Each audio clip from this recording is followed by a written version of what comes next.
We are so trapped by productivity. And we are so rewarded for productivity that what happens is you embrace a healthy pace that is not sustainable nor glorifies God. So Jesus invites us to treasure this rest that He alone provides. And here's what you'll discover. There's nothing you can do to cause God to love you more. And there's nothing you can do to cause God to love you less. God's love is perfect. It's called agape love. Perfect love.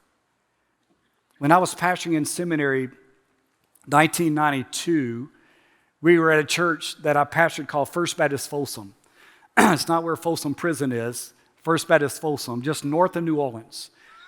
And Tanya taught at Folsom Elementary, and the town that we were pastoring in was going through a transition where you had all the homegrown folk who had been there for generations, but all the new people from New Orleans and Metairie and Kenner were coming across Lake Pontchartrain into this beautiful community that had all these horse farms and horse polo farms and all, just an incredible community. Well, all the new people were moving in, so the homegrown called them come-ears. The come-ears. Well, God already had the homegrown folk in our church, but God was blessing us with the come-ears. And so all this growth began to happen, and we were navigating this incredible journey of the two communities blending in the church.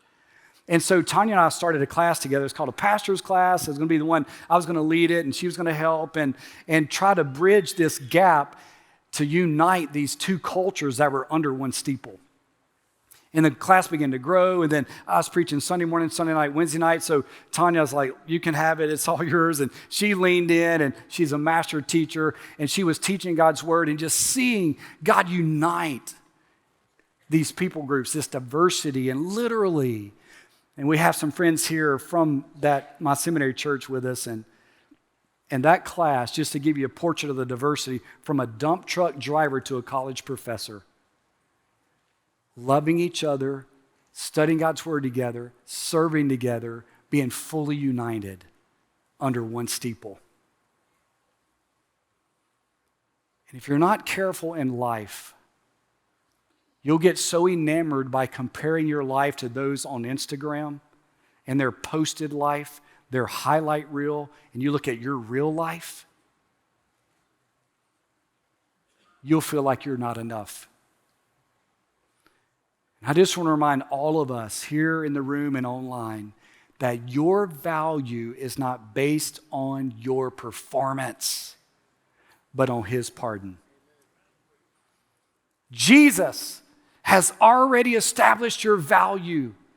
And it has nothing to do with your ethnicity, has nothing to do with your social economic status, has nothing to do with your education, has nothing to do with your salary, has nothing to do with your marital status, has nothing to do if you came up in a wonderful, healthy, vibrant family, or like me, a single mom that raised me. It doesn't matter what your background is, but it matters that you run to Jesus and turn from your sin, and you run to Jesus, who is the way, the truth, and the life.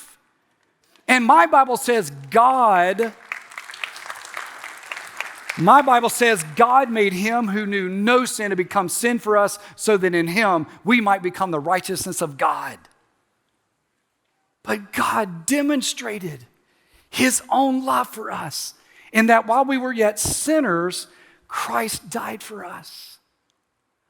And there's such a beautiful exchange.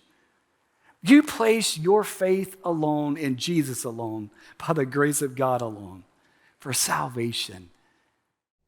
Hey, thanks for watching. To find out more about Houston's First, you can subscribe to our channel, or you can go to houstonsfirst.org.